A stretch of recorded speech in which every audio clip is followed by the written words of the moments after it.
Good evening, and welcome to the St. Petersburg by Night podcast network. Tonight, we present to you our Werewolf the Apocalypse chronicle, Rage Across Tampa. Welcome to another St. Pete by Night revamped production. The following is rated for mature audiences and may contain graphic themes that will be distressing to some viewers. As always, we recommend you ensure the safety and well-being of yourself and those around you at all times. Viewer discretion is advised.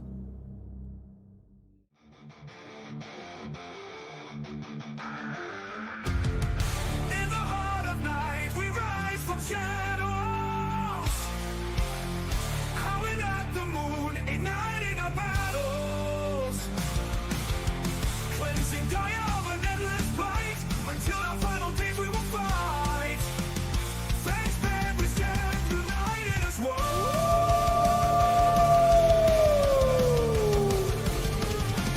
Evil spirits lurking with horror and dread. Little light leads us where the brave dare tread. Glory and honor, wisdom in our hand. Together we rise, take our final stand.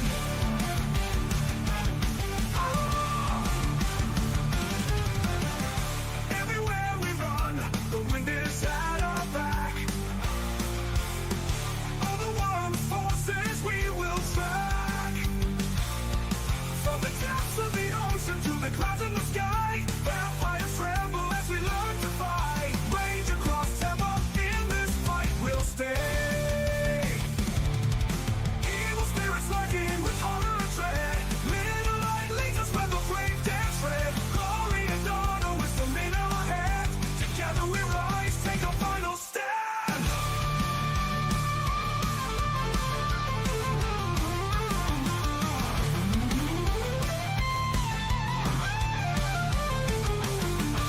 Rage across Tampa, in this fight we'll stay. Everywhere with the pack, let the night be our guide. In battles of honor, we shall never hide. Fuck you, never hide.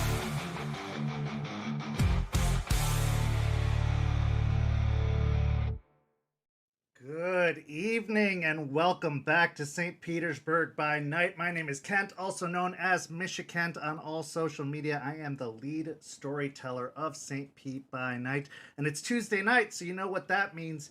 It's Rage Across Tampa, our Werewolf the Apocalypse 5th edition chronicle set in the city of Tampa, right across the bay from St. Petersburg, Florida. And it is our pack of Guru that have been struggling to fight back against the Tampa Camarilla and have been gaining ground as they have established a cairn in the city of Tampa, which has long since been abandoned by the forces of the Guru. But we'll be getting back to that in just a moment. It's the 5th of November. Remember the 5th of November. And if you're like me, you've been white-knuckling it through today and doing everything you can to distract yourself as the country makes a very, very important decision. And as of 10 o'clock tonight, they might be making the wrong decision, but that's for you to decide.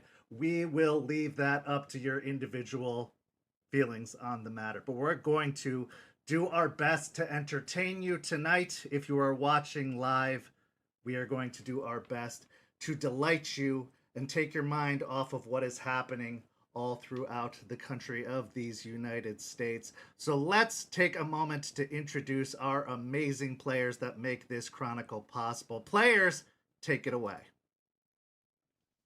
Hey everybody, my name's Preston. I play Aiden Goodspeed, the Arun of the Galestalkers. Hi, everybody. I'm Champ, Champagne, Impulsive, whatever you want to call me, and I'll be playing Aspen, Weiss, Philodox of the Silverfangs. Hi everybody, I'm Noree and I'll be playing Malicious Jester, the Galliard of the Black Furies. Hi everybody, I'm Walks, and I will be playing Lucas Shaw, the Ragabash of the Shadow Lords. Champ, I will say that I am going to rate your title this evening a hot red, because that matches your hair color, which is brilliant, by the way. It is absolutely phenomenal, and I love it so, so much. So, as I said, where we left off, we were a couple of, actually, like 3 weeks in the past, as the city of Tampa had just experienced back-to-back hurricanes in Helene and Milton. And our pack of Guru felt the effects of both of those hurricanes. With Hurricane Helene, they had to help Eliza, the Stargaze Theurge, show contrition for having abandoned her post, suffering the effects of Hirano and having lost the wolf for the past decade. And as the Right Master of the area, she had not fulfilled her duties of appeasing the storm for over a decade. In doing so, it seems that it wasn't quite enough to appease the storm, and so they returned with a righteous fury in the form of Milton. Confronting the storm, dispatching banes of various forms along the way, you came face to face with the storm itself, battling spirits of wind, then eventually battling the storm, who produced various appendages, arms, fists of great might. You went into direct conflict. But something within you, whether it was rage, whether it was purpose, whether it was the might of Gaia itself, caused you to be able to overpower this spirit. To be able to go toe-to-toe with a mighty force as storm itself, to the point that you were able to gain enough of its respect to hold it at bay long enough for a conversation to decide whether or not it could possibly be appeased. Now, gaining its respect, appeasing it, wasn't going to stop what had already begun. When a storm starts, it's not as simple as turning it off like a light switch. When it starts, it will see its purpose through. Destruction will be caused. It will cycle all the way through. But what that means for the future, what that means for the next hurricane season, remains to be seen. So after a long debate, Aspen and Jester managed to convince the storm that they could potentially prove to it that the Guru were back, that the duties would be fulfilled, and that Eliza wasn't worth sacrificing, despite the fact that she had failed in the past. That her wisdom was necessary for these young Guru to continue on. That she would be needed in the days to come, so that these duties could be picked up once again and fulfilled. The storm seemed content with that, but it asked for another sacrifice in return. A sacrifice of the Weaver. And it demanded that the pack deliver within the next 30 days. If not, it would take a sacrifice of its own.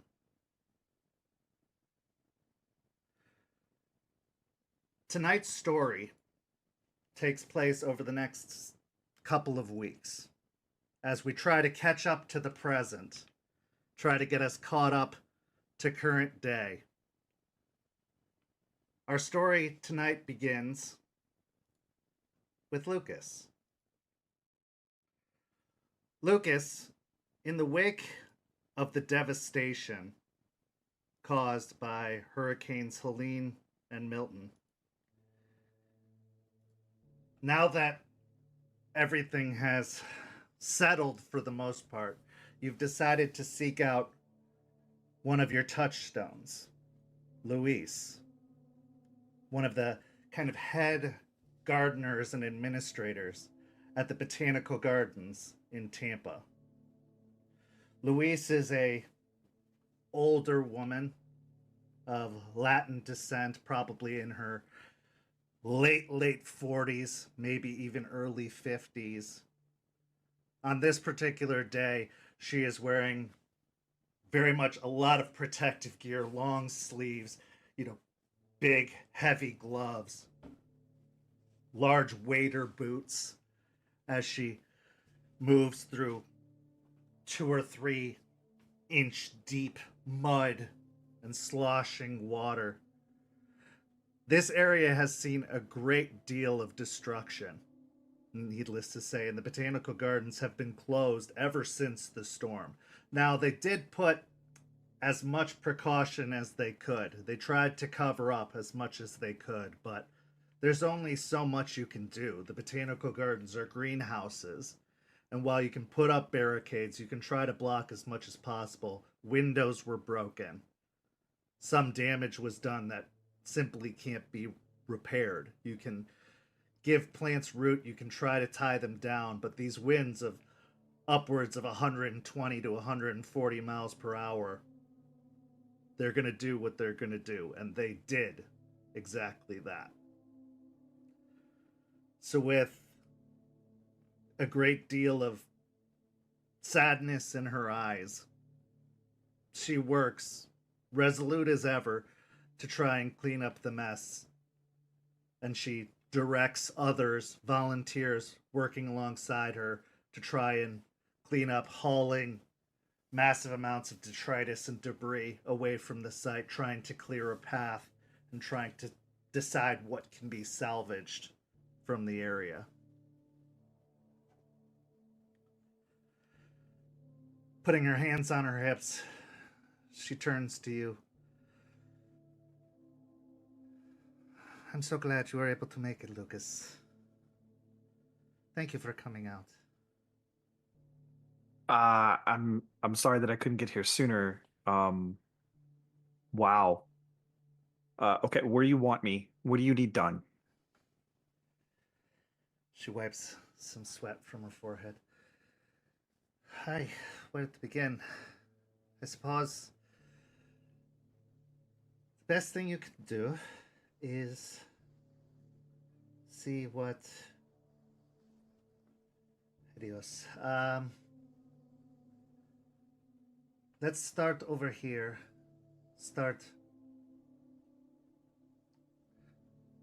Let's look at some of the seasonal plants, see what can still be salvaged for the upcoming season, for the fall. There are some that might still take bloom. There are likely others that will not. If they will not, we should try to salvage what bulbs can for the next season. Remove any others that will rot and likely spoil the dirt. You know what to do. Rotate any plants that can be rotated. Anything that blew in that might intermingle, anything invasive should be removed. I trust you. Anything that you can do to put my mind at ease, I would be grateful for. Yeah, I think that might have been my actual question: is what I could do for you? You look awful. Why don't you come over here and sit down and get some water? See. She I'll grab a moves. couple of bottles of water and take one for myself and hand one to her.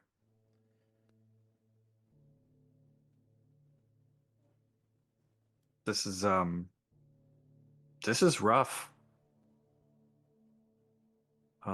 What?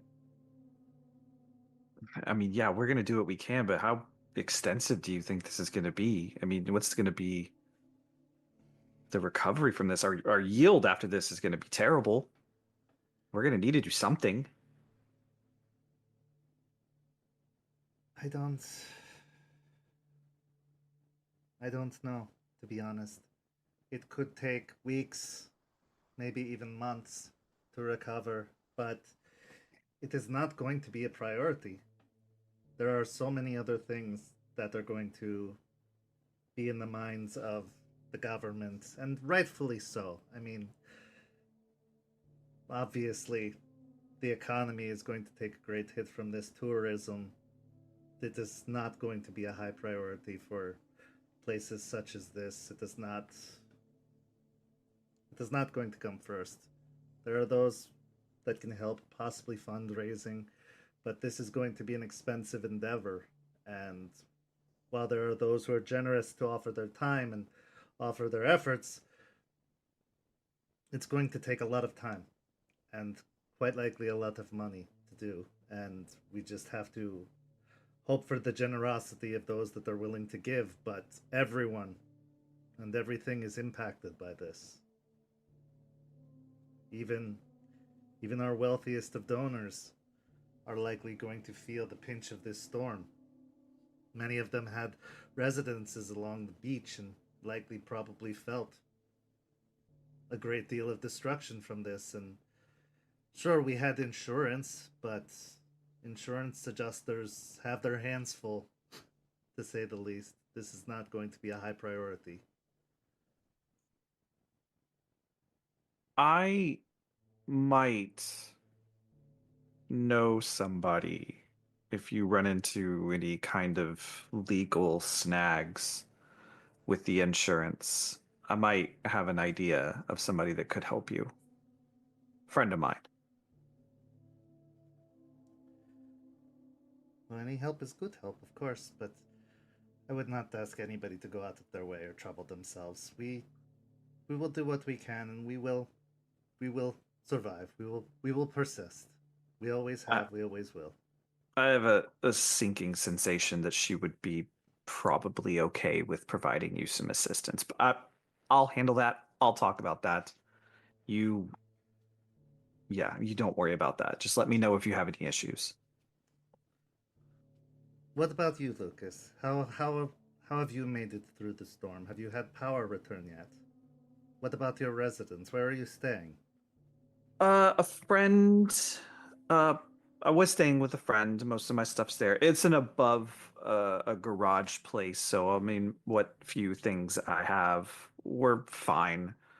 I moved all my starters up to the top of the shelves, and I don't know if they had power the entire time, but I had a generator for a little bit, so I think they got enough light. I just tried to keep them out of the rain and out of the salty storm surge that was coming out of it. So that's fine. But no, I spent most of the storm with some friends of mine, just trying to help, just trying to help other people, trying to help them. Fortunately, the second storm wasn't so bad for my neighborhood as the first was. It seemed to do quite a number on the peninsula, more so this time than the first one did. But we luckily did not lose power this time, so we have maintained it. Allowed me more time to be spent here. Unfortunately, it did do much more damage to this place than the first one did. Not that there wasn't damage done the first time, but that just added to it, of course. 2 back to back. That's unreal. Over 100 years, they say, since we've had such an event. I'm used to snow and wind, and that was unlike anything. Those were my first 1/2. So wow. Welcome to That's Florida. Something. Yeah, first year here, and historic event seems to follow me. Yeah. Okay. You mentioned invasives? See, well, with such storms, it tends to cast a lot into the air. Such things can bring things even as far from as Mexico. Such things get pulled up into the air and circle and cycle, and it could bring things even from that far away. A Category 5 storm, that is quite a large storm, and with winds as high as that, it can keep such things in the air for quite some time, and this was, as you say, a historic storm. and it's blowing things from far around. So, Florida is a land known for invasive species, and this garden specializes in species from all over the place. Now we run the risk after this storm of cross-pollination of species intermingling with one another that we work diligently to separate from one another. We put the efforts in, but with the glass breaking, with the planters being knocked over, trees breaking, well, we just have to see what effects it may have. Before the storm, were you having any other issues with invasives? Well, constantly. I mean, more so in the parks, not really in the gardens here specifically, but in some of the parks in the area. See, there are efforts constantly being made to try and push back some of the invasive species, but yes, there have been efforts made. And there have been issues with them.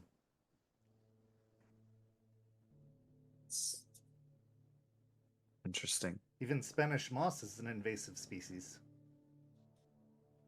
Yeah, but it's so pretty. It is at that. But it is not native. No, it's not. Even the palm tree is not the native species. It was imported. It is pretty, sure, but it is not native. This place is... It's like a melting pot of everything. People, Even the people. plants, food. Yeah, my friends that I've kind of gotten close to, they're real different. So yeah, this place is pretty interesting. Distracted, but so nothing like no ridiculous levels of invasives here, but just out in the parks. Nothing specific that I have seen here, no. We have done a pretty good job of maintaining the grounds, but we are always on the lookout for certain. Okay. How are your supply levels? Supply levels before this were good, but depending on how much the recovery efforts are necessary, supplies could be dwindling, depending afterwards. Right now we have a good stock, but we'll see how things are afterwards. Well, I mean, we're gonna need to repot, resow, replant. I mean, we're gonna need an astronomical amount of fertilizer. See? Where are we gonna get that?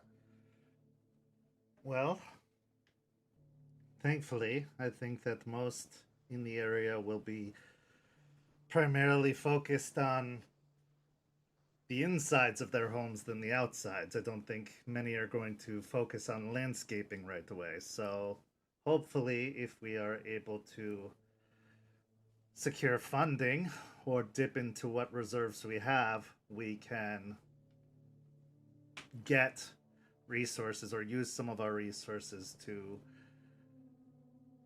buy from some of the local goods stores and bulk up our stock to get what we need for a while.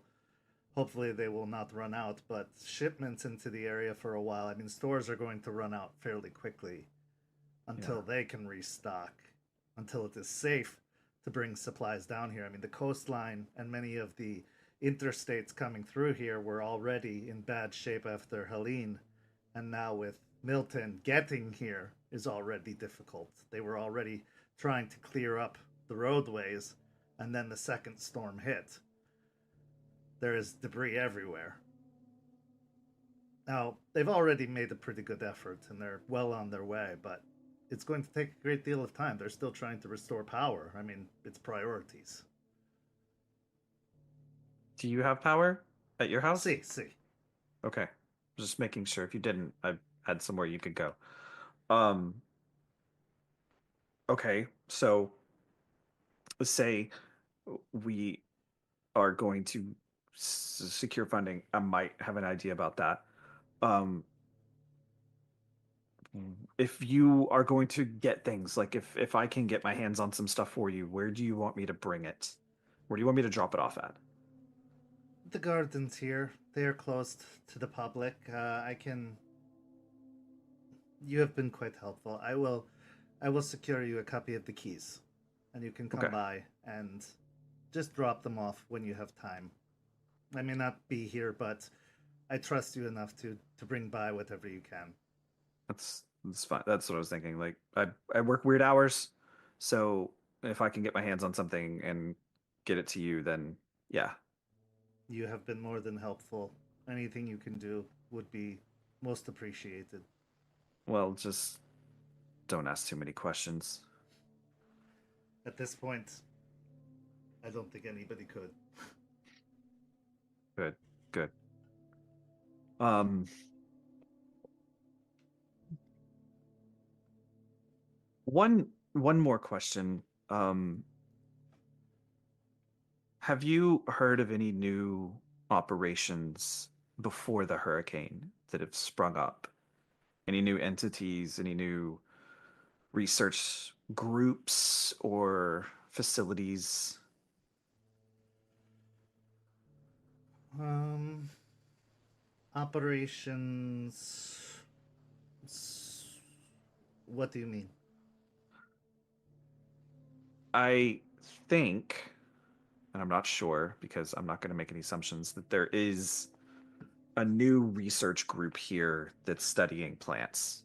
And I don't know if they reached out to you, if they reached out to the college. I don't know anybody at the college. You're the only one I know, but it seems just, I don't know, doesn't smell right.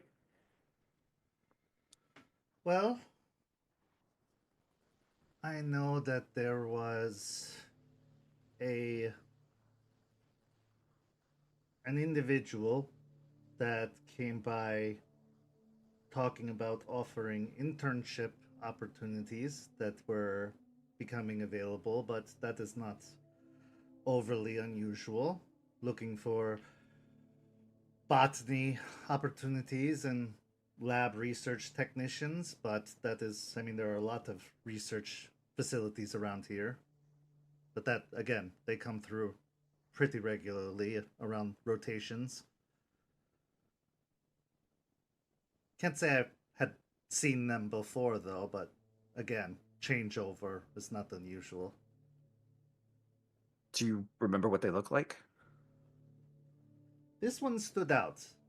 Usually they have forgettable faces, but this particular woman, she was striking, to say the least. Her face was unforgettable. Very,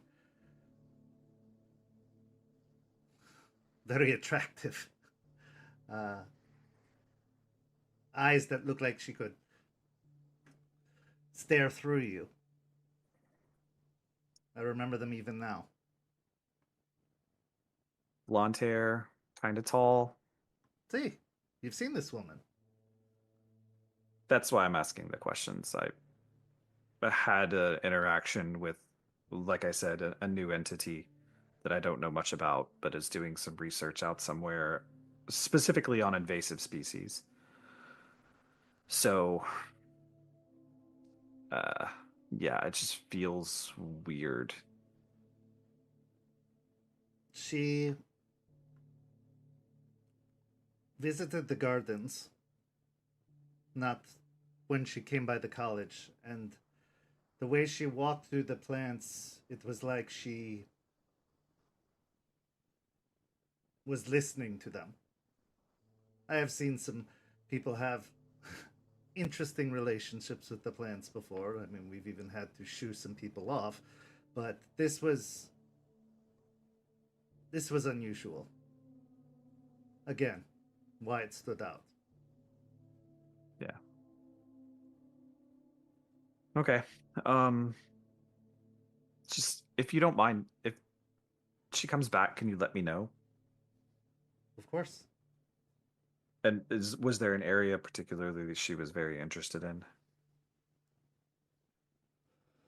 Not that I could say. Okay. Okay. I'm grilling you. I apologize. It's okay. It's nice to talk about something other than the storm and what needs to be done. And if I keep asking you questions, you'll stay sitting down and get some rest because I know you well enough to know you'll just stand right up. That you do.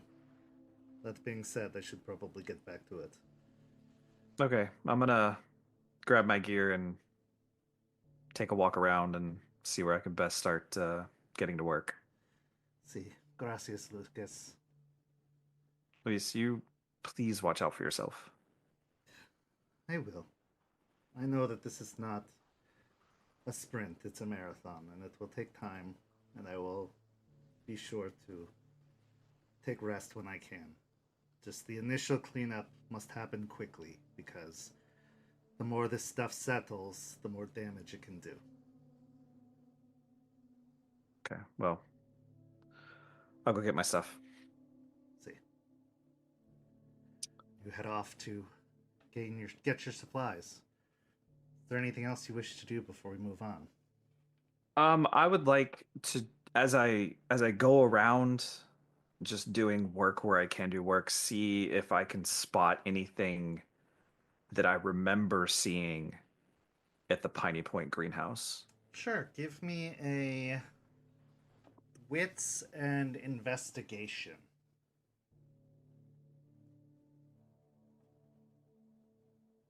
Are we at rage 2?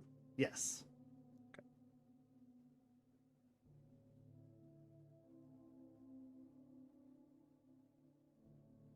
Four successes. As you're moving through the area, it's really, really difficult to tell at first because there is a lot of debris, a lot of detritus. The area is not as familiar as it was before. But as you are making your way through the rows and trying to get a lay of the land once more, you do move past one of the planter boxes.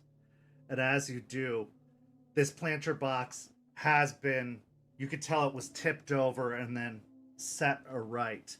And in doing so, as it's set aright, on the ground at the base of the planter box, you can see that there's a cracked corner of the planter box at the bottom where you can see vines coming out of the bottom of the planter box as if something has been growing from deep within the dirt and started to spread out of the bottom, kind of starting to crawl its way out of the bottom of the planter box, trying to break through the concrete into the ground down below.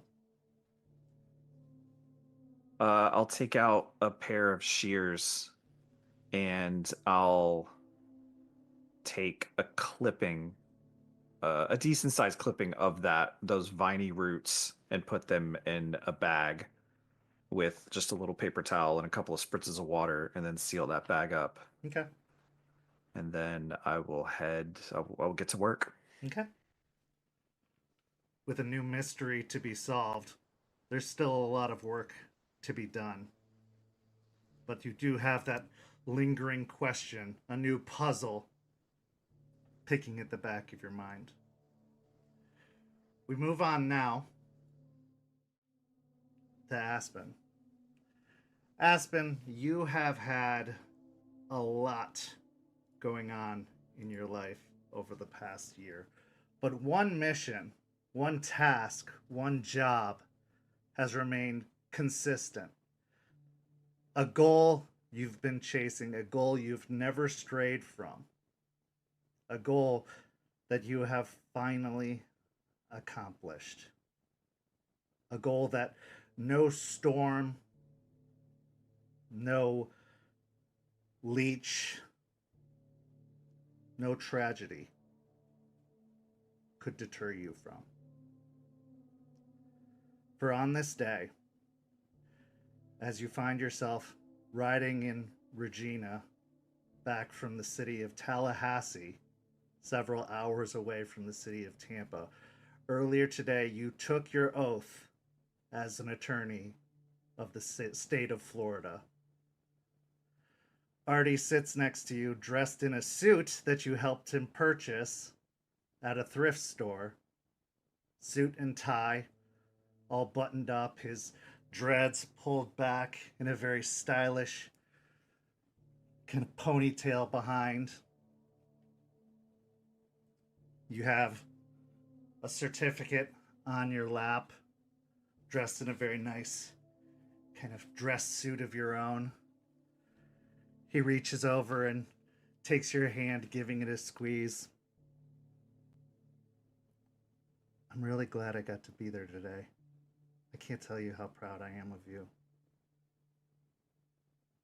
Been a long time coming. I'm glad you were there too. She'd be really proud too. I know. And now, we can continue the fight for her. Yeah, it's a little bit bittersweet, you know? I know.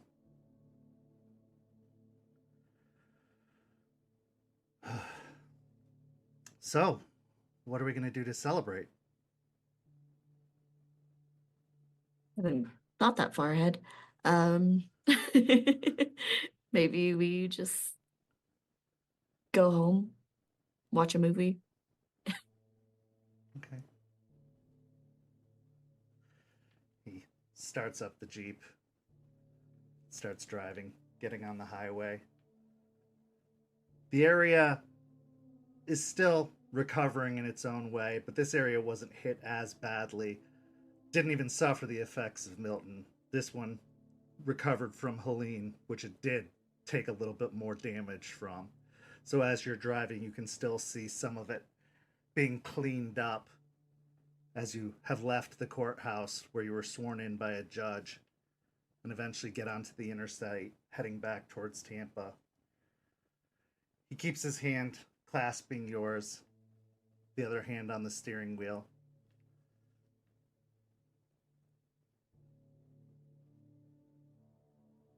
I gotta say, I never thought I was gonna see the inside of a courthouse like that in such an official capacity where I wasn't at the other table, you know, having to testify or defend myself in any capacity. I got to, like, you know, just watch you do something really cool. Well, get used to it, because hopefully if I can get where I need to go, I'm gonna need my emotional support person there to, you know, get me through all the stress. You're really good at that thrift store thing. I really thought this was going to itch a lot more than it did. You just gotta look around. You gotta go to the right spots. See, you go to the fancier spots, you get nicer things for cheap. It's a whole thing. It's a science. It's an art. Yeah, and the sleeves, you know, I never can find anything that fits quite right. Like, they usually hang too low or too tight, but like you're a master of your craft. Had a lot of practice. I have a question. Yeah. Are you okay? You seemed kind of off when we had that conversation with Aiden.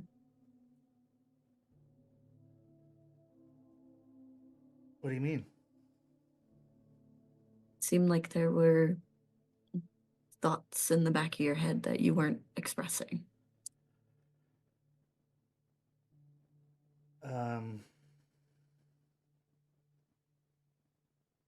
There were. I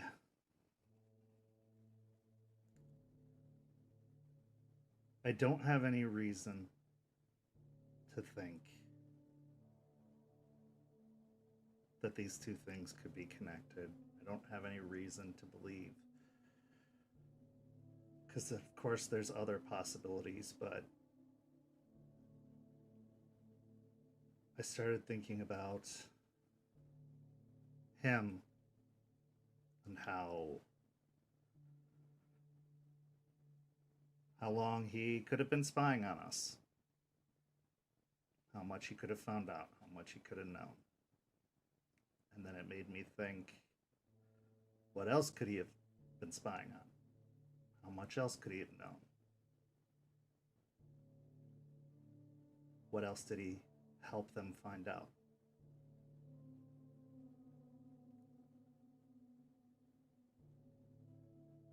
And then I did think of Rachel.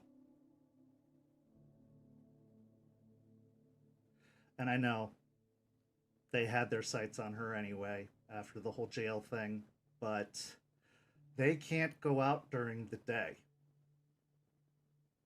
He could. And while they could get her at night,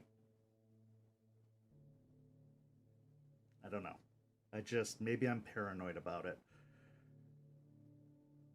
But if he knew as much as he knew about us, maybe he was set on us, on finding stuff out. And that made me even more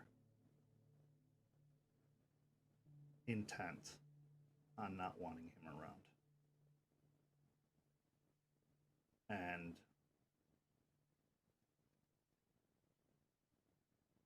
I just want to protect you. It's just started to fall into place, like he had been around at some pretty key moments, like thinking of the timeline of things, like he was in the picture during some pretty key moments, and he had knowledge of stuff that could be linked back to us. And if he was already on our trail, if he already knew what to look for, if he already had certain pieces of information, I'm trying to think like they think. I get that. I just don't want... I worry that even if we try to redeem him, we're just going to give them another weapon back. Because maybe as much as this was coercion, maybe part of this was willingness too. That's my biggest fear, honestly. If he gets better, if we can get him better, whatever route that takes, what does that mean afterwards? Is he just gonna go back? Because it seems pretty, I don't know, I have a hunch that he's gonna try to protect Jester, and if she says no, then is he just gonna go right back to finding another way?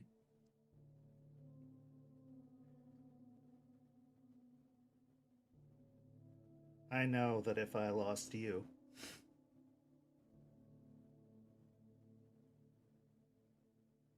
and I was told that I couldn't get you back no matter what, even if you were right in front of my face,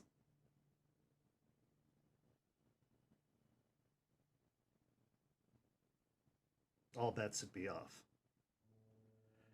Like, maybe at first it was coercion, but maybe now it's just what better option is there? What, he's going to go back to normalcy, knowing what he knows? That's still a threat to all of us. Or we can't make him like Chloe. We're lucky Chloe is cool with everything.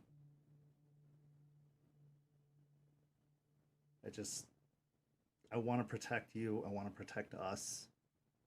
And he is a liability, and he's going to continue to be a liability. And I think that the merciful thing in this instance might be the hard thing to do. And I don't like it any more than you do, because we already have more blood on our hands than we should. That's the hardest thing is, I mean, we all are going to do what we need to do, I'm sure. And we've already done things we didn't want to do. I'm not worried about that. I'm more worried about how it'll affect Jester, knowing that she can't save him. Just wonder if the damage has already been done, and if prolonging it is doing more. I wonder if she's not being honest with herself. If she's just doing what she thinks is the humane thing to do, trying to be a good person, which is understandable, obviously, but it's just hurting her to be that, rather than just ripping the band-aid off and dealing with that instead. Like mourning the loss rather than trying to fix it, because it's not something that can be fixed. The damage is done. I mean, she barely even got over the breakup. She went through her crazy biker chick phase and rebound with some dude in a bar. Like,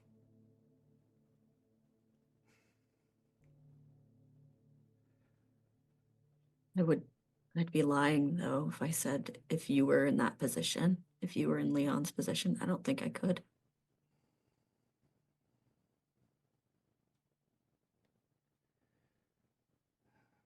if I were in Leon's position, I would. I would never be in Leon's position.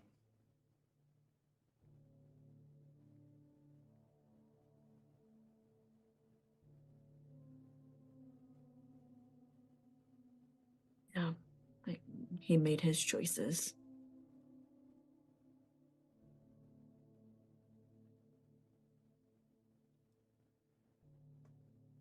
I know this is up to her, but you are the alpha, and you have to do what's best for the pack. And if she can't make a choice, if she's going to delay this, maybe you have to. And I know that we'll all stand by you and support you, whatever that choice may be. And again, I get that Spud has helped us so far, but that help's gonna cost us more and more every time we use it. I know. I know I'm not saying anything new. I only can talk to you about this because I support you. And I just want to be your conscience, or else I'm failing you.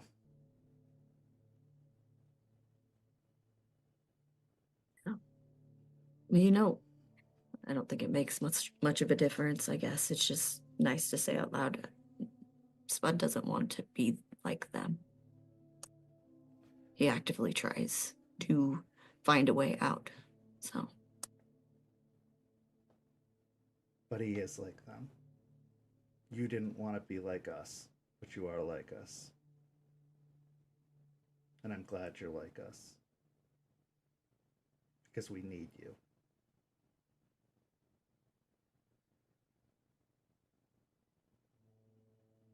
No, you make sense. Bring me back to neutral, and I appreciate you for that. Maybe he is the one good one among the bad ones, but I highly doubt it.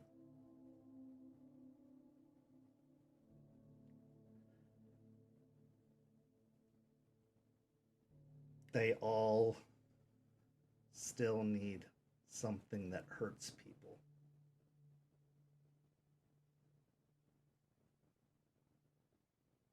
Yeah. No, that makes sense. It makes sense. And it seems like there's always something, right? Yeah. Just something to consider. I don't know. I mean, I've been thinking a lot lately with this whole spirits thing, balance thing. Like, I've been trying to wrap it all around my head, and I get that like a certain amount of the worm is necessary. And I've tried to think like we can't just outright eliminate it, right? Like, we need to have a certain amount of it. So we have to incorporate a certain amount of it in our plans, right? But we've got a lot of it on our plate right now. We've incorporated a lot of it into our plans. So maybe we need to shift, even it out a little bit more. Well, that's fair. It makes sense. If we don't have to go to Spud anymore, I'd prefer not to. But also, he's a Give it- liability, so we need to keep him in check, because if he goes to them about us, it's just complicated. I don't know how you keep it all in check. I'm so glad I'm not in your position, but I hate that you're in your position too. It's so much fun, let me tell you. Well, as far as the Spud thing goes, I've given his contact to Lucas. I think if anybody's going to keep him in check, Lucas is going to do the best with that. So I'm trying to learn that micromanaging is not my style, and that sometimes I've got to loosen the reins. So I'm doing the best I can. I'm trying. You're doing amazing. Don't ever doubt that for a second. And just remember, you don't have to do it alone. You never have to do it alone. Yeah, I know. I've got you for better, and then I've got the rest of them for better or worse. Always for better. They are hooligans for sure, but they are our hooligans, and they do what they do with the best intentions. Mixed results, best intentions, and they are on our side. No, I know. I've grown fond of all of them, even Lucas. As weird as that is to say, I kind of really enjoy his company sometimes. Yeah. But we'll get there. I think we're on a track. I mean, we get roadblocks every other day, which is so much fun. But we're getting there. I think we're moving forward instead of staying still. So we can take those little victories and do what we can with them. And yay, lawyer. It is going to help, but it's also going to put another spotlight on you. So Yeah, let's use it sparingly, at least at first. we got to go find you a spirit so that you don't go crazy in the woods, because I need you. Yeah, I hope Aiden considers all that when he's out there looking, because that is going to be challenging. I mean, as much as he's a lupus born, the amount of Netflix that kid watches, I think he's going to look for somewhere where he has access to that. So I think That's we're true. Fingers crossed. That's true. If there's one thing that I'm glad that he's like latched on to, it's that his dependency on technology has been a benefit to me. That's true. Absolutely. I'm glad that you asked, but I never want you to worry about that kind of stuff with me. I didn't want to burden you with it. I realized that it was probably paranoid of me to be thinking, but once those pieces started falling into place and I started connecting the dots, I was like, what else could he have been finding out or doing, you know? And I don't even blame Jester for it. I mean, you had me so that you could talk to me, you know? Everybody needs somebody like that. Everybody should have somebody like that. Yeah. And you're never burdening me by telling me how you feel. So don't forget that either. Okay. Anyway, enough of that. Gives your hand a squeeze and smiles as he looks back ahead at the road. And it seems like you can see his shoulders relax a little bit more. Even though it didn't seem like they were hunched up by the way that they relax, and his posture kind of sags a little bit more. You could tell that whatever it was, he had been carrying it the entire time. And he I'll seems lean like- over and give him a kiss, and then I'll turn up the radio and pat the dashboard, and I'll be like, Regina, give us something good.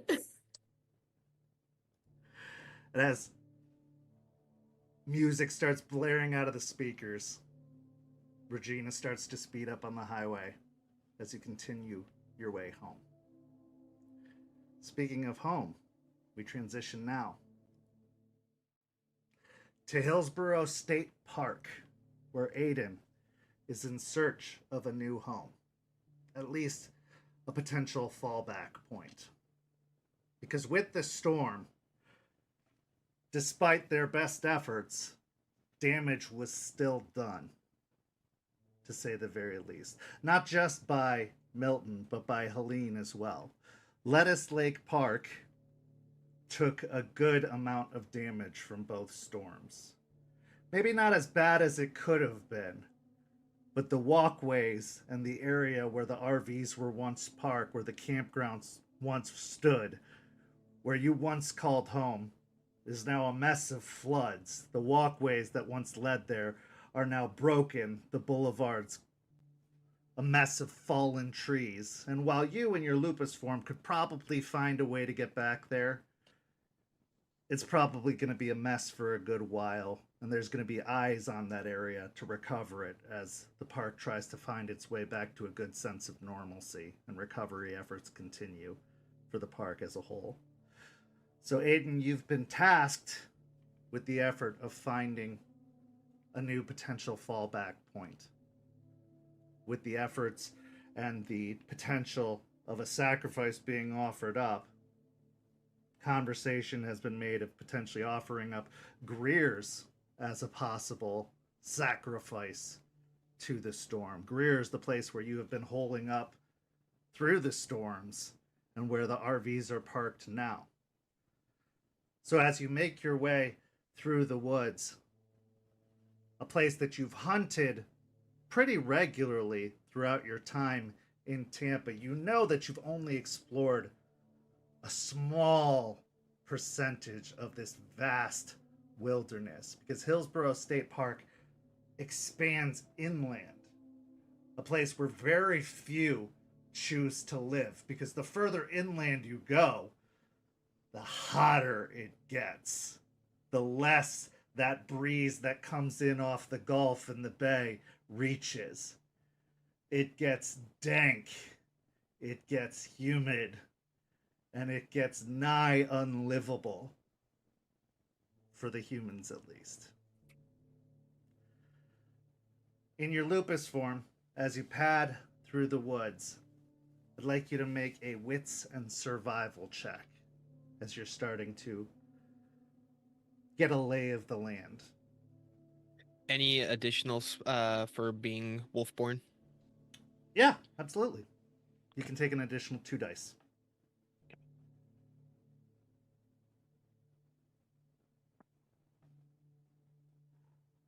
Five. Okay. So what would you say, are Aiden's top priorities as he's trying to find a location? What would you say is most important to Aiden in terms of finding a new campground? He was given some instructions, kind of loose instructions. He wanted to be off the beaten path.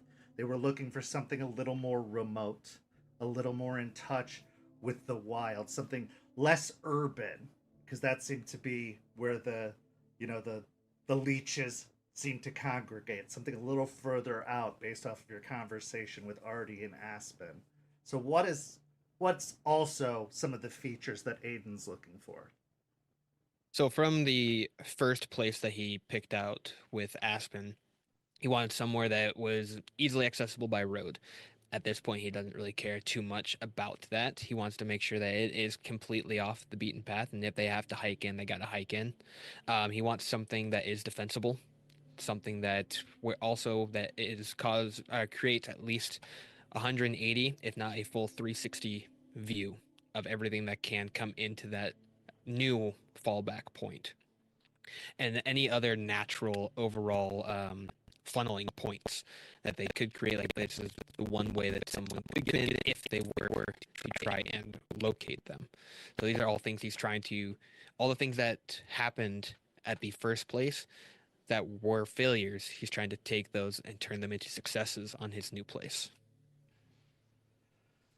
You spend a good majority of the day moving from location to location. And as you find one location, you kind of move down this checklist in your mind, which isn't necessarily a checklist to you as much as it is you're using all of your senses, sound, smell, sight, to gauge whether it's going to be worthy for the purposes. Not just your lupine senses, but you're calling upon those that you've started to come into touch with in your Hamid form as well.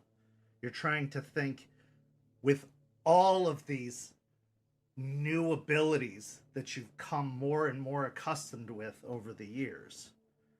You're trying to think with the limitations you have, no matter what form you're in. So as you check out one location, well, it seems like it would be secure when you're in lupus form. You find that the branches are a little too low when you're in your Hamid form. So if you were to stand up, you'd have to hunch, and it'd be really hard to move around if you were to grow in any size. So maybe it would make a good place to stay low, possibly a good fallback point in lupus form, but it would be a lot harder to navigate in any of your other forms. So you end up crossing that off your list. You find another place, and as you scout out that area, it's good and it's open, but then you find that there is a lot of exposure points. Some that are even too exposed that it gives a glimpse to a nearby roadway. And it would give a straight, direct view to the road. So as you're spending the day, you're moving from location to location, and you're just going further and further inland. And you're finding just something wrong with each location as you go. It's just not good enough. It's just not good enough. You're getting more and more frustrated with each location. The day passes, and night starts to fall. Darkness starts to creep in. But you're not willing to give up. You're stubborn. You are going to find this place. This is the job you've been tasked with. And you are not going to fail again. Because the last time you failed, you almost drowned at the hand of Charles. And you are not going to risk that again. Failure is not an option. You will stay out all night for several nights if it requires that. So as you press into the dark, your visibility lessening, causing you to only see just a few feet in front of you, make a wits and awareness check.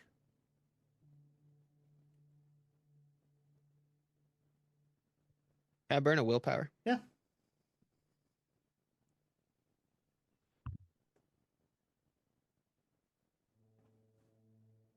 Still 3.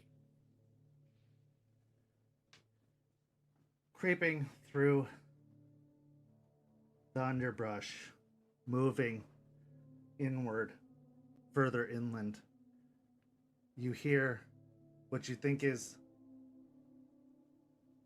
kind of the snap of a twig and the kind of swift whoosh of a branch or some kind of pine needles brushing nearby off to your side.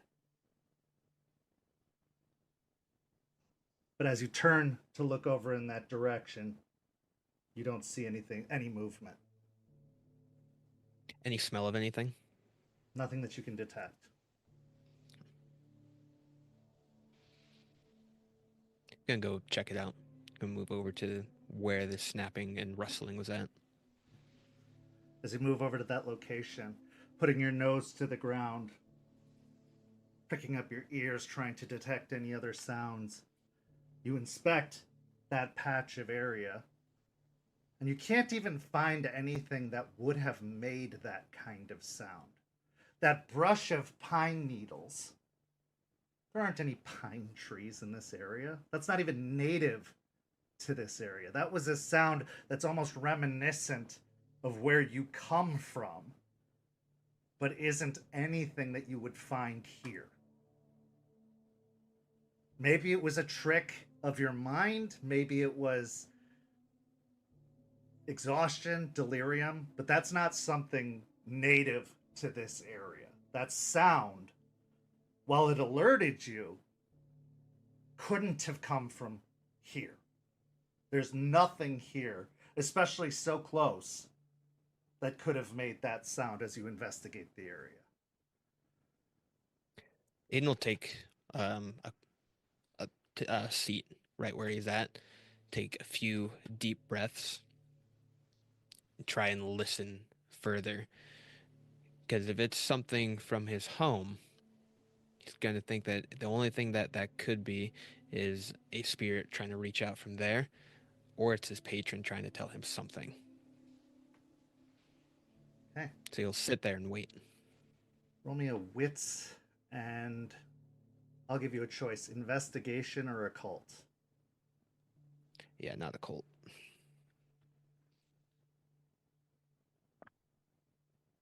Another 3. Okay. As you sit, focusing, trying to open up your awareness beyond just kind of passive awareness, really trying to focus further,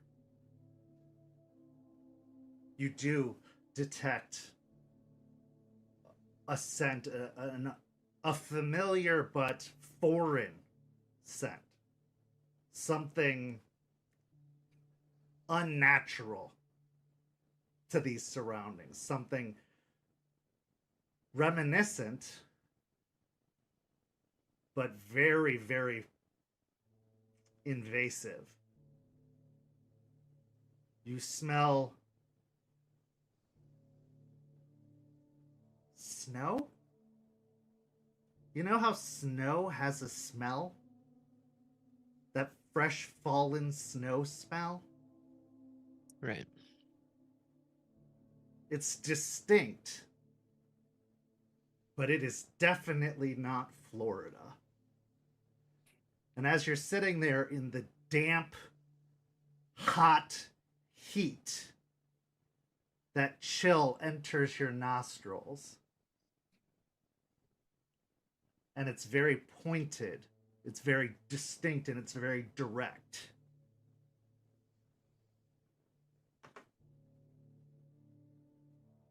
Gonna follow. Tracking that particular scent, staying with it as best as you possibly can, I want you to make another wits and survival check, trying to stay on that scent as best as possible. So adding the 2. Cool. Yeah. I'm gonna burn another will.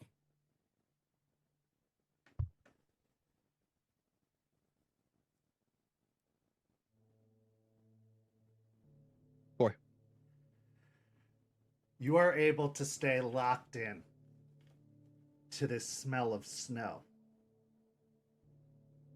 Following this chill on your nostrils, anytime you even start to lose it, that cold, stinging scent is replaced by that hot, sticky humidity.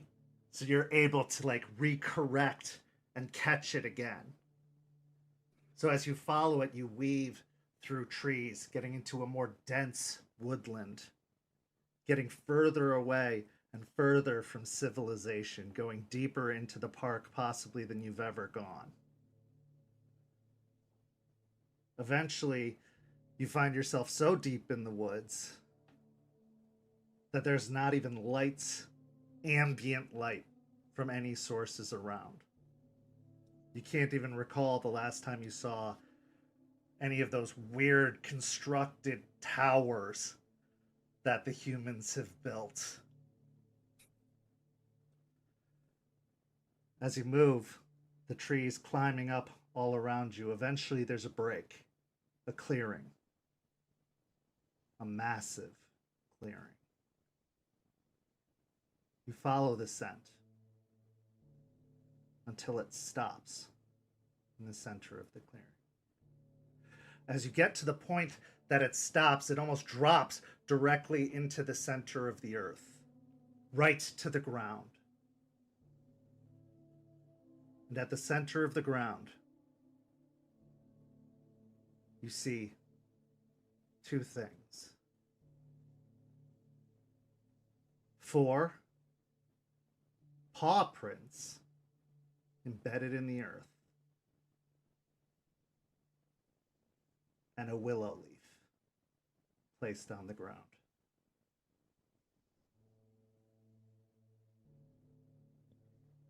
Briefly look down at it, take a look around, and then lick the willow leaf at first, and then consume it. As your tongue makes contact with the leaf, it almost sticks to your tongue, and you feel that tacky, kind of acidic taste that is all too familiar at this point as it makes contact. But it's not disgusting. You've almost become accustomed to it. And it's something you're growing weirdly fond of, strangely. Like it's like, you know, you've had something disgusting enough times that you're like, aw, home. I don't know why. But as you take the leaf into your mouth, it starts to dissolve and crunch and break up. And you can feel your vision start to swim. And as you start to blink away, and it grows glossy, you blink a few times, and as you lift up, your nose almost bumps until you're nose to nose with a glowing white wolf whose paws are positioned right on top of the paw prints that you saw embedded on the ground. What's up? Oh, goody. Hi. Hey. Didn't know this was your area. If I'm intruding, I'll just head back the other way. It's not mine. Well, then move. I want to look. Duh. You were taking too long. Well, thank you for the help. I appreciate it. Don't have forever. Well, I mean, I do. You don't. I don't. Time's confusing. Yeah. It's stupid. Yeah. But no. If you're the one that brought me here, thank you. Nice touch with the leaf. If they could, like, if a wolf could have like a flat like smile, somehow she gives it. Like,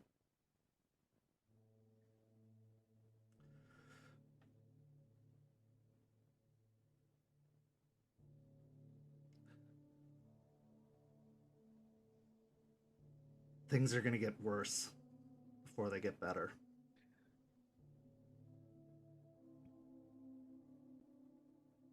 We just had 2 things that were pretty bad. So you're saying they're going to continuously get worse from that point? Yeah. Okay. How bad are we talking? Pretty bad. You're very helpful. Are we another storm? People coming in? You're gonna have to make a choice. Okay.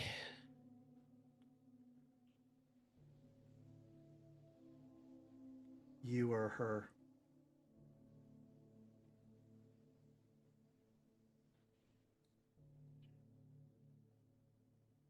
And which her are we talking about? I can't tell you that. Okay. In the final Uh, fight, you or her.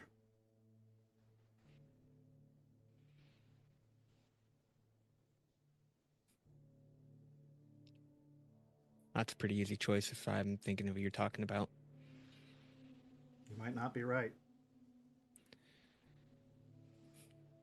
I'm usually not. Then maybe Guess you we'll should have to see. reconsider. If it's any of the hers that are close to me, and if it's having to be about a fight, it's going to be me.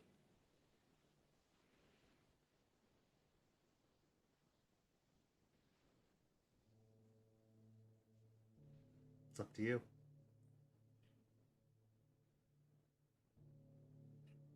You found the place.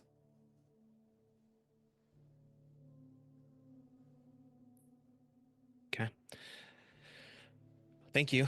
And all your fun riddles. Don't tell them.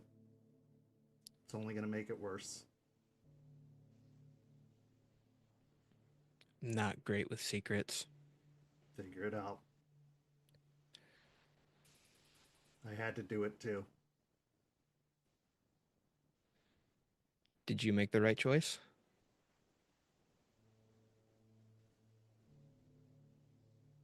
No.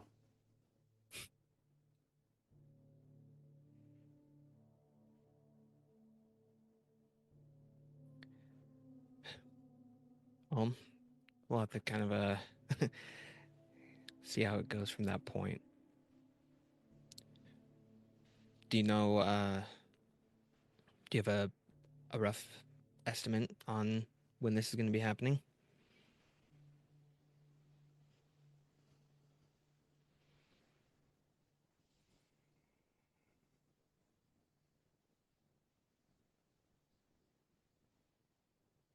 Sooner than you'd like. As it normally is. Well, then I should probably let them know so we can get this area up and going. It'll be ready when it needs to be ready.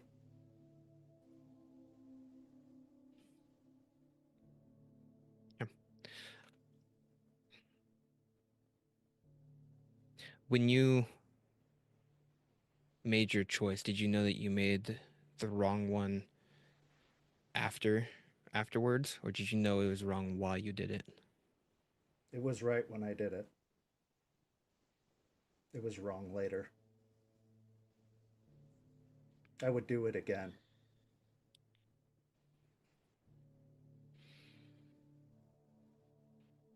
Can you tell me about it? No.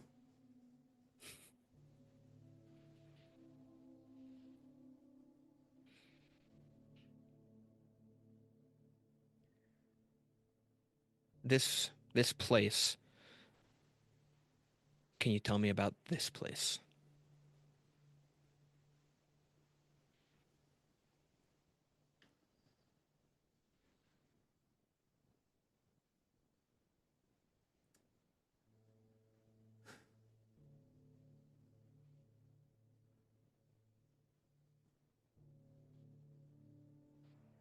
This was a place very special to us.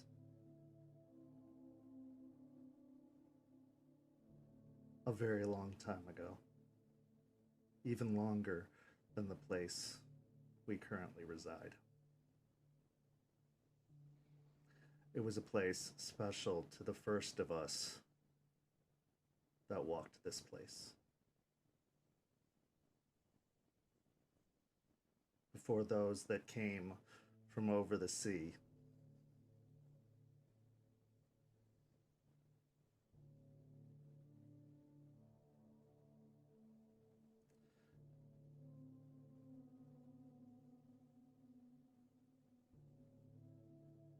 was a holy place.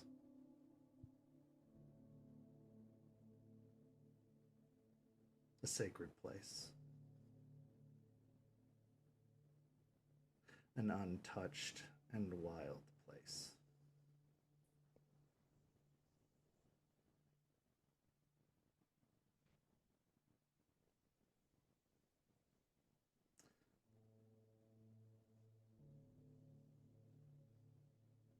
The spirits are very protective of this place.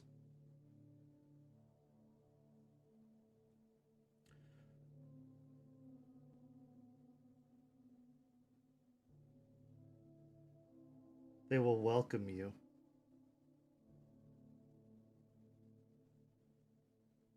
But you must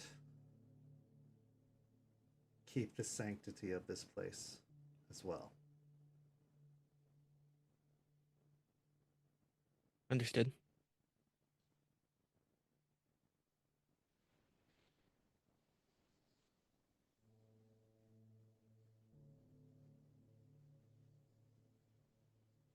So now that we're, I wouldn't say friends, but acquaintances, do I get to know your name now? Not yet. Do I get to know before my choice?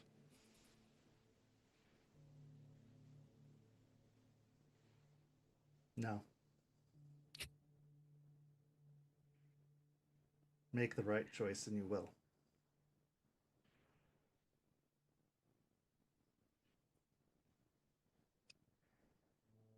We'll see how it goes then. Are the spirits okay if we start making the moves to this place here pretty soon?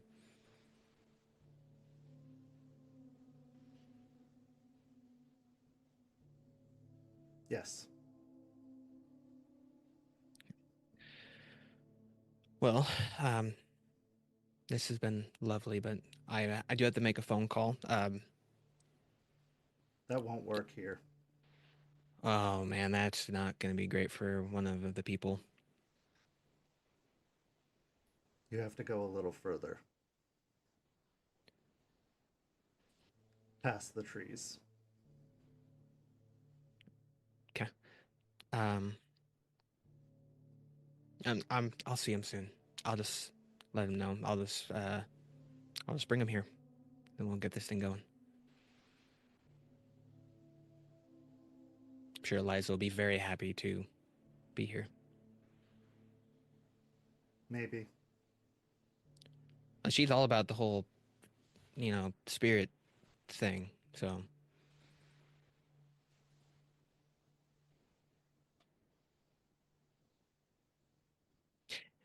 Yep. Okay.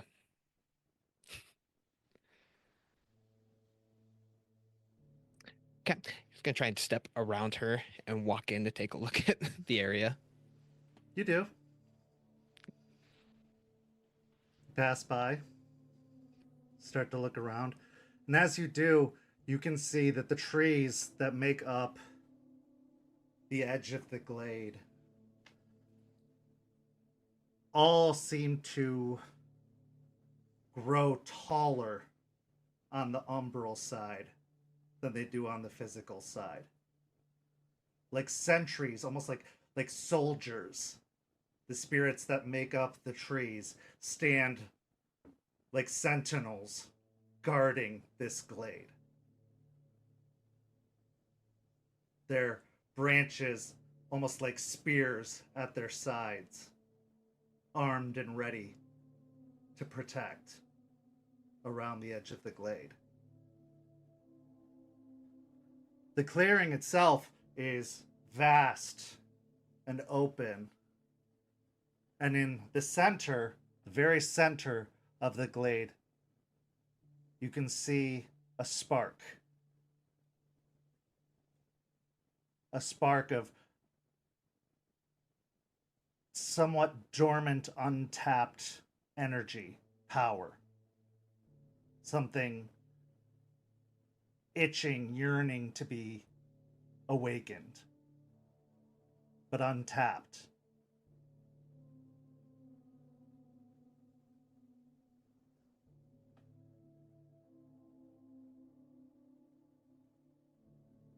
He's gonna take a quick look around.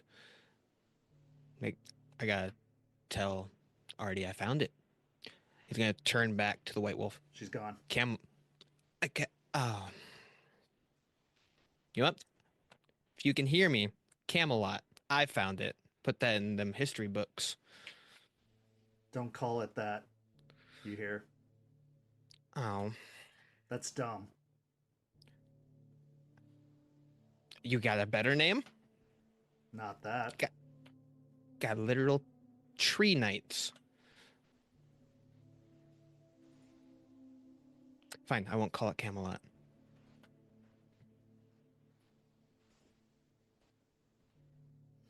So as you survey the area one last time, the effects of the leaf start to wear off. The hazy vision kind of causing the stinging in your eyes to require you to blink a few more times, and darkness settles in, the trees resuming their regular stance. The only light being the light of the moon kind of coming through the trees into the clearing. The stars up above overhead, some of them kind of hazy amongst the clouds. But you feel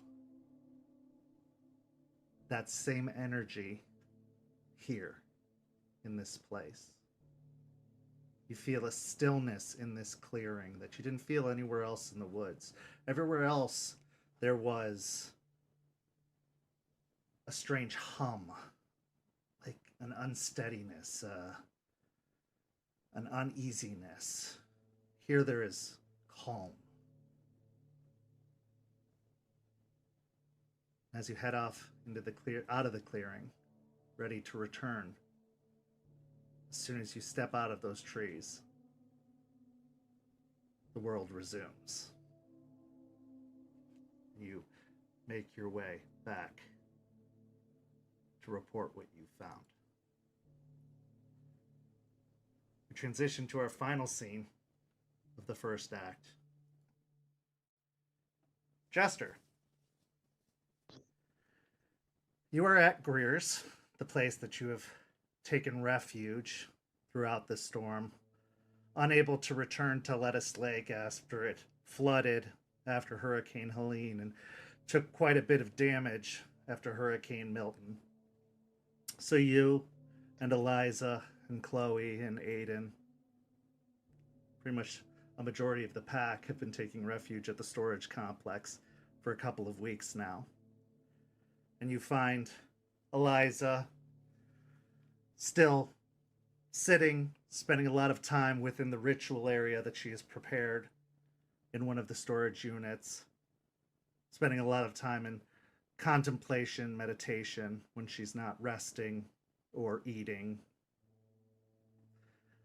And as you come to speak with her, she looks up and she seems to have taken a lot more time to rest and seems to be more herself than she had been during the process of the storms and when she was a lot more haggard and drained. Jester. Hi, Eliza. I'll sit down. How are you feeling? Much better, thank you. What can I do for you? I was wondering if you could help me contact a spirit about possibly spying on Mary. Interesting proposal. I could. It's quite an endeavor you're asking for. The spirits around here were still trying to gain their favor, so probably won't come easy and it won't come free. But it could be done.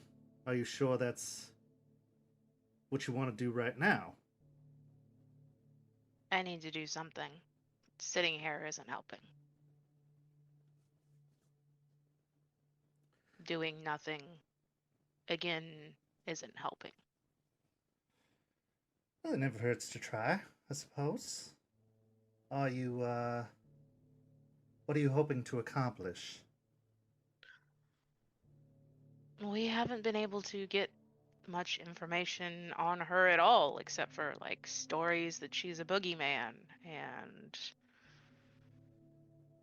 like, we don't And supposedly, like, she has her fingers in every little organization, police and gangs and stuff, but, like, nothing concrete. For someone so well connected, she does cover her tracks quite well. She stays hidden, stays on the move. Was one of Ryder's biggest frustrations. He could never seem to pin her down, never get her locked into one place. Made her a lot harder to target, a lot harder to predict.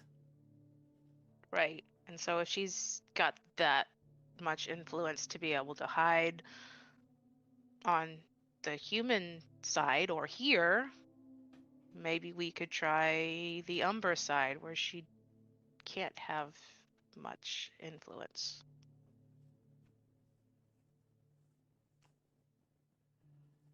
I think I have a few spirits in mind that could assist. They may ask for some things that could be very personal, very precious. It would be quite unwise to refuse them. How far are you willing to go? What are you willing to give?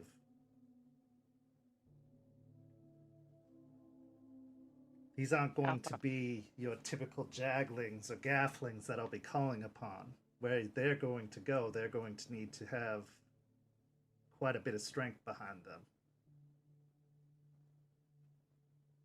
Will it be as much as what the Wild asked me to do to you? Fair point. I'm willing to give a lot to see this through.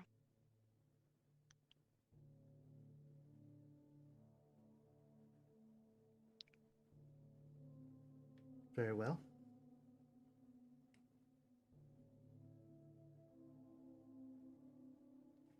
All right.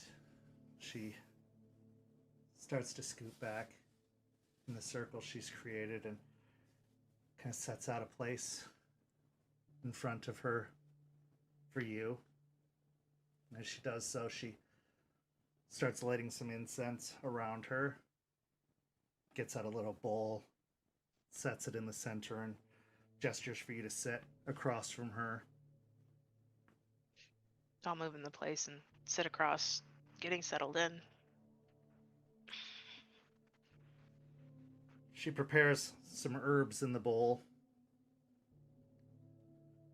She lights the herbs. She holds out her hands, palm up, in front of her, and looks into your eyes. Take my hands, child. I'll take her hands.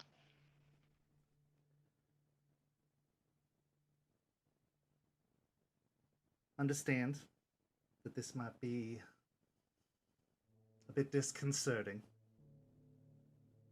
Might be a little uncomfortable. But what I'm about to do, I am in full control of.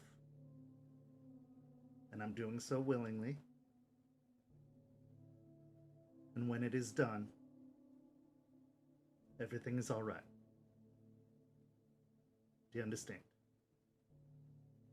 Yeah, I understand. Good. She closes her eyes. And after a few moments, the bowl starts to spark and smoke starts to billow out of the bowl. And she starts to chant a mantra, different than one you've heard before, but still in that same unfamiliar language. And as she does so, she starts to chant louder and louder and louder. And the smoke from the incense in the bowl continues to billow and billow until her face becomes obscured by the smoke to the point that you can't see her features anymore. After a few moments, the smoke disperses and the chanting stops. Her head is down, Her eyes are closed.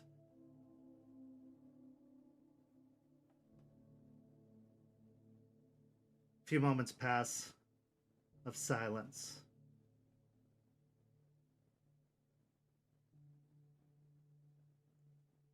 Eliza? The head twitches slightly, then starts to rise. You can see Eliza's nose twitching a little, her upper lip curling. When she opens her eyes are completely black, filled in, completely beady and black.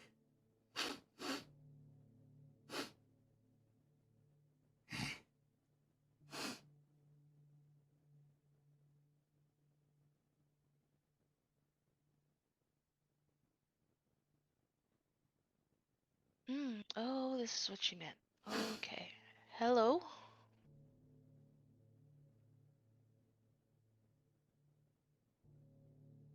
Well, hello there. Who are you?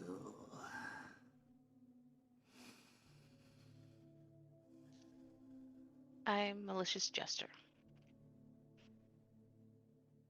You smell like blood.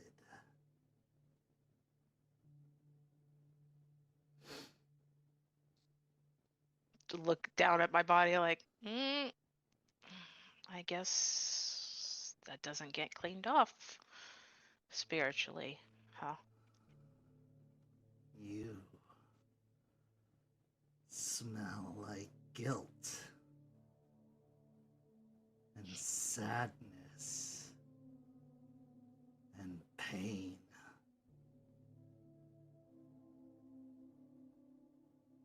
I didn't know those had smells.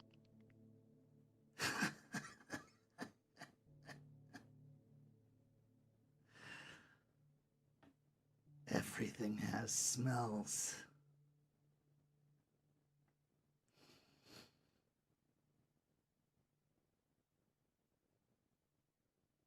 What do you want? I am requesting aid in spying on a vampire, leech, worm creature.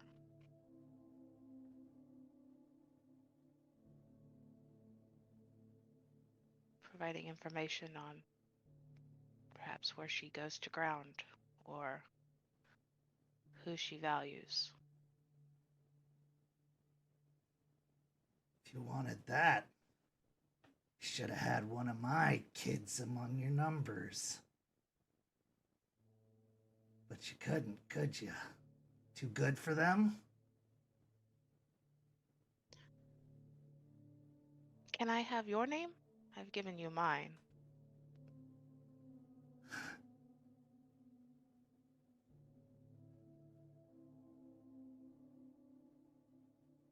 Had a few names in the past. Filth. Forgotten. Rodent. Vermin.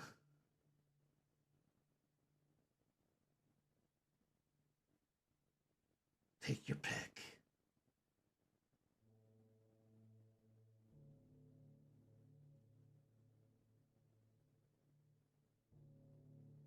Those don't sound like great names. Do you actually like those names?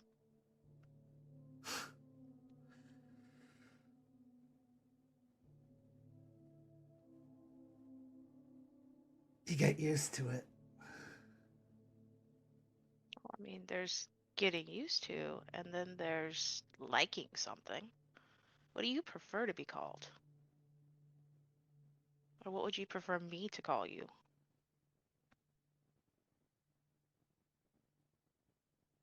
We'll just go with Rat.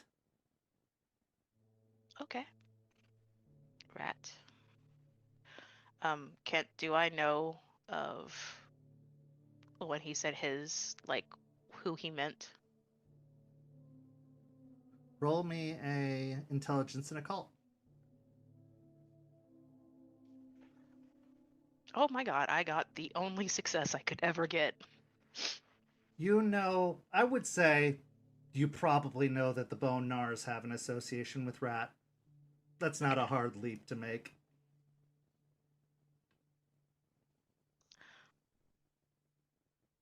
I don't think there was much of a choice in finding people here. Those of us that came together came here for different reasons. We didn't seek out certain tribes. But I'm sure if any of yours did come, they'd be welcome with open arms.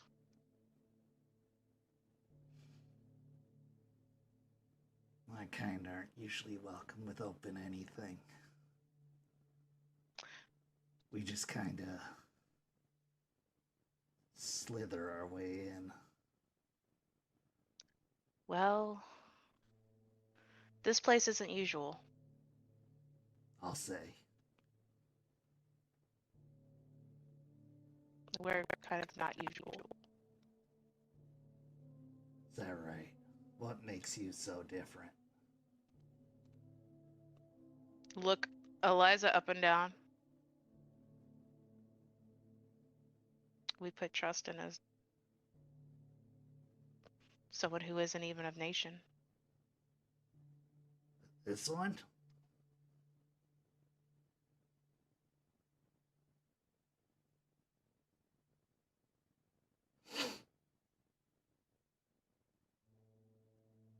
Interesting. I've seen She's like others a- like you use them before, though. It's not that unusual. You're gonna have to do better than that. I'm not using her. I care about her very much. Roll me a charisma and persuasion.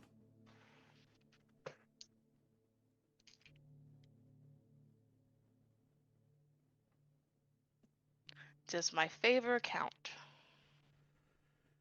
No, you're trying to just convince. You're not trying to, like, topple authority here. Okay. What about my rhetoric specialty? No, I don't think so either. This isn't like word salad. This is actual, genuine, heartfelt thought. This is your actual belief. Okay.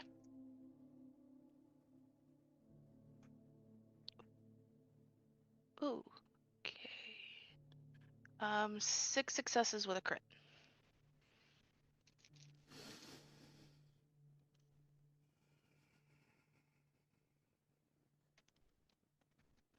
She feels it. She feels your affection. You have her convinced.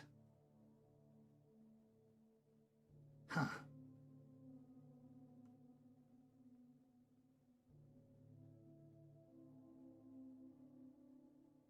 Maybe some of mine would be welcome here.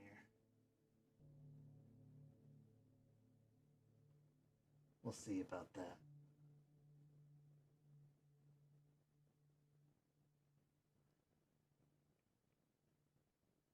All right. I'm curious now. Curious enough that I came when she called. Curious enough that I'm here to answer.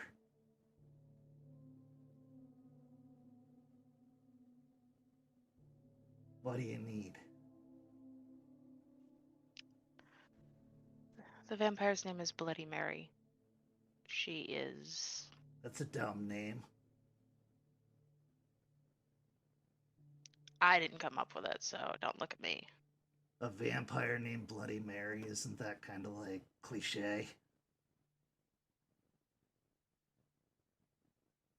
A bit, isn't it? That'd be like Honestly. Count Bloodsucker.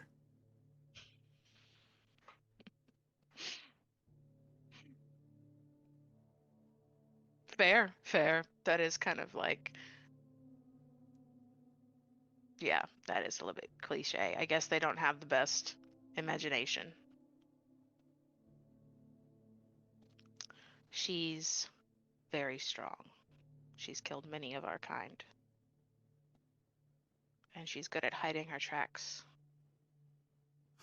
Covering up so that we can't find her by any normal means. So I would beseech if you could track her down, maybe find out where she goes to ground or people she cares about that we could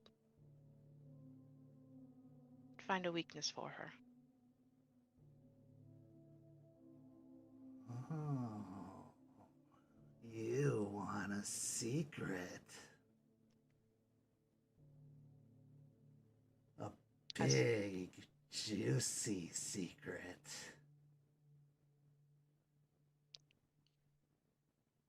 A hard to find secret.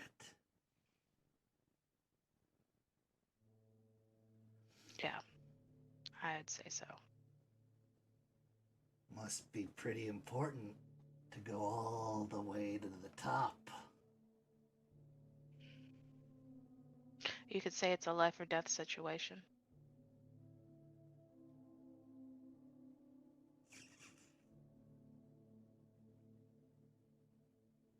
It's gonna cost you. What is the price?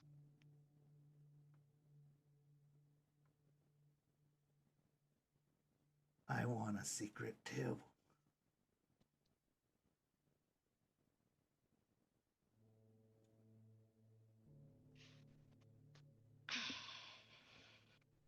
And it better be good.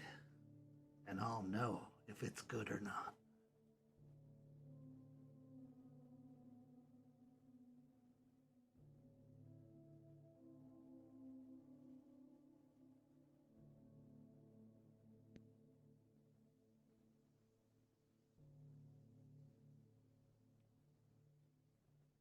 A personal secret?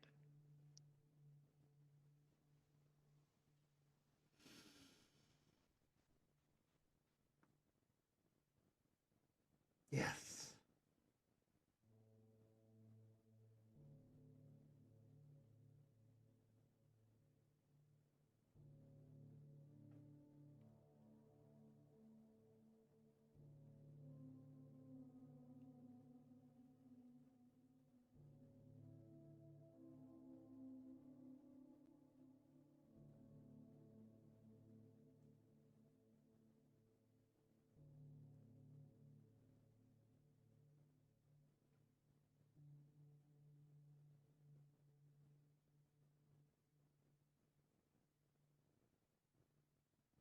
Can't be that difficult.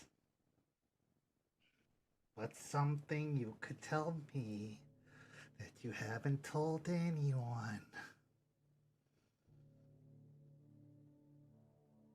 I saw my dad commit suicide.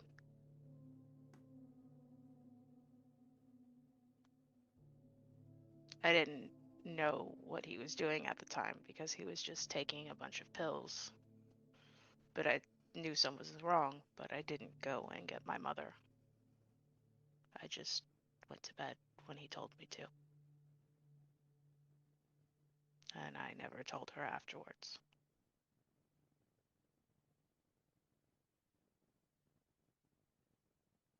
So you could have stopped it.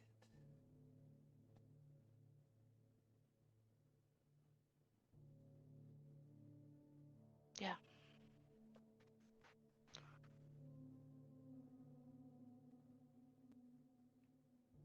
You think it was your fault?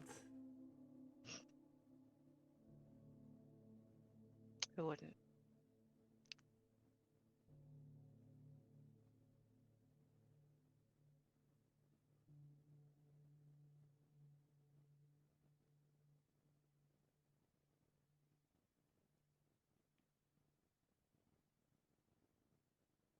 I'll take it.